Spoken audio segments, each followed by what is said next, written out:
નમસ્કાર. આજના આ એક્સપ્લેનરમાં આપણે એક બહુ જ રસપ્રદ અને થોડા ડરાવણા વિષય પર વાત કરવાના છીએ. જ્યારે પણ હોસ્પિટલનો વિચાર આવે ને ત્યારે મગજમાં શું આવે? ઇલાજ, દવાઓ, સ્વાસ્થ્ય, રાઈટ? પણ આજે આપણે સિવિલ હોસ્પિટલના એક એવા પાસાની વાત કરવા જઈ રહ્યા છીએ જે માત્ર કોઈ મેડિકલ સેન્ટર પૂરતું સીમિત નથી. આ પરિસર ખરેખર તો ઇતિહાસ, અકલ્પનીય વેદના અને ન સમજાય તેવા રહસ્યોનો એક જીવંત દસ્તાવેજ છે. તો આ ઇમારતોની પાછળ કઈ વાર્તાઓ છુપાયેલી છે એ આજે આપણે સમજવાનો પ્રયાસ કરીશું. તો ચાલો આની ઊંડાણપૂર્વક ચર્ચા કરીએ. જુઓ, અહીં હોસ્પિટલના મૂળ ઉદ્દેશ્ય અને તેની વરવી વાસ્તવિકતા વચ્ચે એક બહુ જ મોટો તફાવત છે. એક તરફ એ લાખો લોકો માટે ઇલાજનું કેન્દ્ર છે, પણ બીજી તરફ એ વેદનાનો એક એવો દસ્તાવેજ છે જ્યાં સૂર્યનો પ્રકાશ પહોંચતો હોવા છતાં અંદર એક પ્રકારનો અંધકાર અને ભારેપણું અનુભવાય છે. હોસ્પિટલના એવા અવાવરૂ ખૂણાઓ છે જેણે વર્ષોથી અનેક ભયાનક કિસ્સાઓને જન્મ આપ્યો છે. આ એક એવો પ્રશ્ન છે જે કોઈને પણ વિચારતા કરી દે. જૂની કેન્સર હોસ્પિટલના એ ભયાવહ વાતાવરણમાં જો આપણે જઈએ તો તરત ખ્યાલ આવે કે બસ આ કોઈ સામાન્ય જગ્યા નથી. મુખ્ય પ્રવેશદ્વારથી દૂર આવેલી આ ઇમારત એકદમ પડતર અને વેરાણ છે. દિવાલો પરથી ઉખડતું પ્લાસ્ટર, બારીઓ પર બાઝેલા કરોડિયાના ઝાડા અને એકદમ ભેજવાળી હવા. જાણે કે આખી ઇમારત કોઈ જૂની અને કરુણ ગાથા કહી રહી હોય એવો સીધો આભાસ થાય છે. ખરેખર કહું તો આ માત્ર ઈંટોની બનેલી એક ઇમારત નથી, પણ એ નકારાત્મક ઊર્જાનો એક મોટો પુંજ છે. વિચારો, કેન્સર એક એવી ગંભીર બીમારી છે જે માત્ર દર્દીના શરીરને જ નહીં પણ આખા પરિવારને માનસિક રીતે સાવ તોડી નાખે છે. આ ઇમારતે પોતાના અસ્તિત્વકાળમાં હજારો લોકોને અત્યંત પીડામાં પોતાના આખરી શ્વાસ લેતા જોયા છે. એટલે જ ત્યાં ગયા પછી એવું જ લાગે કે સમય અહીં સાવ થંભી ગયો છે અને હવામાં આજે પણ એ દર્દ અને કણસાટનો ભારેલો અવાજ ગુંજી રહ્યો છે. હવે વર્ષોથી બંધ પડેલા આ વોર્ડ્સ વિશે સ્થાનિક સ્ટાફમાં અનેક અફવાઓ ઉડતી રહે છે. ભલે આ વોર્ડ્સને કાયમ માટે તાળા મારી દેવામાં આવ્યા હોય, પણ રાતના સમયે અહીં અકલ્પનીય ઘટનાઓ બનતી હોવાની ચર્ચાઓ વારંવાર થાય છે. ખાલી પડેલા રસ્તાઓ પર અચાનક સ્ટ્રેચર ચાલવાનો અવાજ આવવો કે પછી કોઈ ખાલી રૂમમાં અચાનક જ કાચ તૂટવાનો અવાજ આવવો, આ બધી બાબતો ત્યાં કામ કરતા લોકોના મનમાં એક બહુ જ ઊંડો ભય પેદા કરે છે. હવે આખી બાબતમાં સૌથી રસપ્રદ વાત એ છે કે આ કોઈ સામાન્ય લોકોના શબ્દો નથી. આ એવા સિક્યુરિટી ગાર્ડ્સનો અનુભવ છે જેઓ રાત દિવસ ત્યાં પેરો ભરે છે.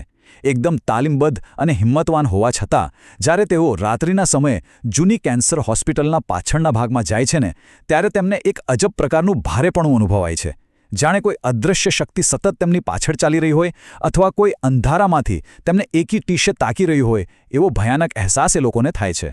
અહીં આપણે થોડું ભૌગોલિક પરિસ્થિતિ પર ધ્યાન આપીએ. અહીં એક બહુ જ મોટો વિરોધાભાસ છે.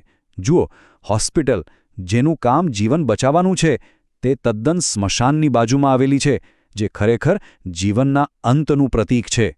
આ બંને વચ્ચેનું અંતર એટલું ઓછું છે કે પવનની દિશા બદલાય ને તો ઘણીવાર મૃત્યુની ગંધ સીધી હોસ્પિટલના વોર્ડ સુધી પહોંચી જતી હોય છે. આટલી નજીક હોવાની બાબત જ આખા વાતાવરણને અત્યંત ગંભીર અને ડરામણું બનાવી દે છે. તો ચાલો આગળ વધીએ અને જોઈએ કે આ કઈ રીતે જોડાય છે. અહીંથી ઉદ્ભવેલી 3 મુખ્ય લોકવાયકાઓ હવે સ્થાનિક લોકોના જનજીવનનો એક હિસ્સો બની ગઈ છે. સ્મશાન અને હોસ્પિટલ આટલા નજીક હોવાને કારણે સ્વાભાવિક રીતે જ કેટલાક ડરાવના મિથકો અને વાર્તાઓએ જન્મ લીધો છે. આપણે આ ત્રણેય વાતોને એક પછી એક વિગતે સમજીએ. તો પહેલી માન્યતા છે ભૂલી પડેલી રૂહો વિશેની. લોકોમાં એવી એક પ્રબળ માન્યતા ઘર કરી ગઈ છે કે જે દર્દીઓનું હોસ્પિટલમાં અત્યંત આકસ્મિક અથવા અકુદરતી મૃત્યુ થાય છે ને તેમની આત્માઓ સીધી સ્મશાન તરફ જવાને બદલે આ હોસ્પિટલના જૂના, અવાવરૂ અને ખાલી પડેલા કોરિડોરમાં જ ભટકતી રહી જાય છે. જસ્ટ વિચારો, આ વિચાર જ કોઈના પણ મનમાં ડર ઊભો કરવા માટે કાફી છે. પછી આવે છે બીજી લોકવાયકા, રાત્રિના પડછાયા. સ્મશાનની દિવાલને અડીને પસાર થતા રસ્તા પર રાત્રે જતા લોકોએ ઘણીવાર એવો દાવો કર્યો છે કે તેમણે અચાનક સફેદ વસ્ત્રોમાં સજ્જ કોઈ આકૃતિઓ જોઈ છે અને આ આકૃતિઓ અચાનક જ રસ્તા પર દેખાય છે અને આંખના પલકારામાં હોસ્પિટલની અંધારી ઝાડીઓમાં રહસ્યમય રીતે ગાયબ પણ થઈ જાય છે. સાંભળવામાં જ કેટલું બિહામણું લાગે છે, ખરું? અને ત્રીજી માન્યતા પ્રાણીઓના વર્તન સાથે જોડાયેલી છે. આસપાસના વિસ્તારમાં રહેતા રખડતા કૂતરાઓ ઘણીવાર મોડી રાત્રે કોઈ અદૃશ્ય વસ્તુને જોઈને અત્યંત વિચિત્ર અવાજમાં રડતા જોવા મળે છે.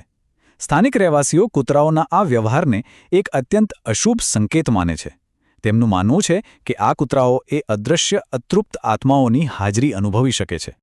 અને આ ખૂબ જ સુંદર રીતે દર્શાવે છે કે કેવી રીતે આ બધી માત્ર કેમ્પફાયર પર બેસીને કહેવાતી ભૂતિયા વાર્તાઓ નથી, પણ એની પાછળ એક ચોક્કસ મનોવિજ્ઞાન કામ કરી રહ્યું છે. સ્પષ્ટ વાત એ છે કે આસપાસના વાતાવરણની માનવ મન પર બહુ જ ઊંડી અસર પડે છે. દર્દીઓ હોય કે મેડિકલ સ્ટાફ, બંને વર્ગ આ વાતાવરણથી અલગ અલગ રીતે પરંતુ ખૂબ જ ગંભીર રીતે પ્રભાવિત થાય છે. દર્દીઓ માટે તો આ વાસ્તવિકતા અત્યંત કરુણ છે. જ્યારે કોઈ માણસ ગંભીર બીમારી સામે લડી રહ્યો હોય અને બરાબર એ જ સમયે તેને હોસ્પિટલની પોતાની બારીમાંથી સામે સળગતી ચિતાઓ કે સ્મશાનનો ધુમાડો દેખાય, ત્યારે પરિસ્થિતિ કેટલી ભયંકર બની જાય. આ દૃશ્ય તેમની જીવવાની અને રોગ સામે લડવાની બચીખૂચી ઈચ્છાશક્તિને સંપૂર્ણપણે ખતમ કરી નાખે છે. આ વિઝ્યુઅલ રિમાઇન્ડર તેમના મનને અંદરથી તોડી નાખે છે. અને બીજી તરફ છે આપણું હોસ્પિટલનો સ્ટાફ, નવી ભરતી થયેલા ડોક્ટરો અને નર્સો, જેઓ સંપૂર્ણપણે વિજ્ઞાનમાં માને છે અને તાર્કિક રીતે જ વિચારે છે.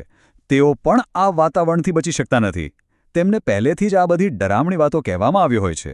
એટલે થાય છે એવું કે જ્યારે તેઓ રાત્રિની શાન ડ્યુટી પર હોય ત્યારે એ સુમસામ કોરિડોરમાં થતો કોઈ નાનકડો અવાજ પણ તેમના હૃદયના ધબકારા એકદમ વધારી દે છે. તો સૌથી મહત્વનો મુદ્દો એ છે કે શું ખરેખર ત્યાં કોઈ અદૃશ્ય શક્તિઓ હાજર છે, કે પછી આ બધું માત્ર ને માત્ર માનવ મનનો એક વહેમ કે ભ્રમ છે? જ્યારે કોઈ વ્યક્તિ એવી જગ્યાએ સતત હાજર હોય જ્યાં ચારે તરફ માત્ર મૃત્યુ અને નકારાત્મકતાનો જ માહોલ હોય, ત્યારે શું એવું નથી લાગતું કે માનવ મગજ જ પોતાની જાત સાથે એક રમત રમી રહ્યું છે?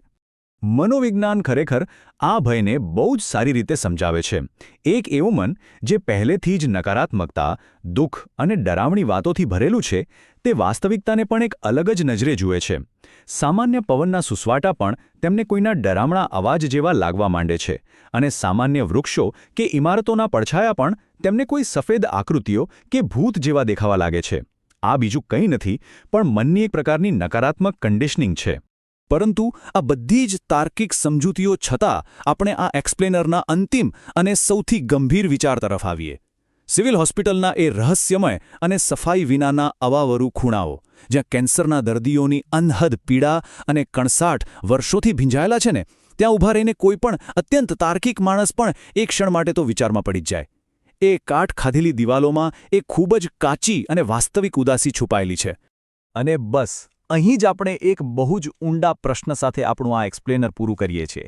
વિજ્ઞાન કદાચ રાત્રે આવતા કાચ તૂટવાના કે સ્ટ્રેચર ચાલવાના અવાજોને પવન કે ભૌતિક કારણો આપીને સમજાવી દેશે, પણ એ અનુભૂતિનું શું? એ અદૃશ્ય ભારેપણું અને એ માનવીય સંવેદનાઓ જ્યાં સ્મશાન પાસેની દિવાલોમાં કાયમ માટે કેદ થઈ ગઈ છે, શું એનો કોઈ ઇલાજ છે ખરો? આ પ્રશ્ન ખરેખર આપણને તાર્કિકતાની મર્યાદાઓ વિશે વિચારતા કરી દે છે. આજના એક્સપ્લેનરમાં જોડાવા બદલ ખૂબ ખૂબ આભાર.